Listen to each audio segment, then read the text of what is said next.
basically, when it comes to colleges and things like that, they're looking to see if you have that official documentation, but then just because they have that legal documentation doesn't mean that it affects them enough that they need services for these tests, which is why it becomes very important for you as a homeschooling parent to have documentation that is not just, oh, today we did this and they did this. It needs to be more official so they understand that this is, it needs to be more official in a lot of ways. You have the history of using whatever accommodations or modifications on a regular basis, that it was a necessity and it was used in your homeschool on a regular basis.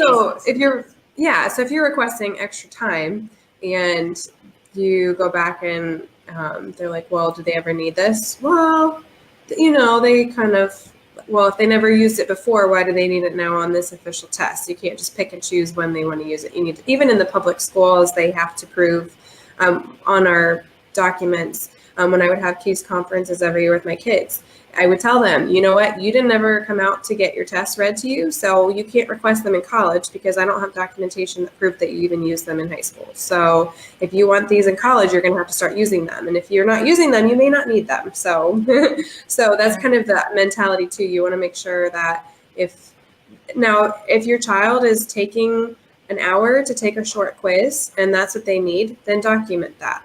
Show them. And we'll talk about what that looks like to document it. But those are the times that you really want to document. So what I would do is really go through that list to see what are those available accommodations that are common and see, oh, this might benefit my child. And then kind of make a note of maybe these are some of the ones that we will really pursue. And most of the time, it's always extra time or tests being read out loud. Those are the two main ones that usually people pursue. Different sections. And it's interesting as you go through that list, you might be accommodating your child and not even realizing that you're doing it, and then you look at the list and go, oh, well, we do that. To just look at to say, what are we doing maybe to be accommodating that we haven't been documenting. So you can use the flip side as well. And I do have that other link up there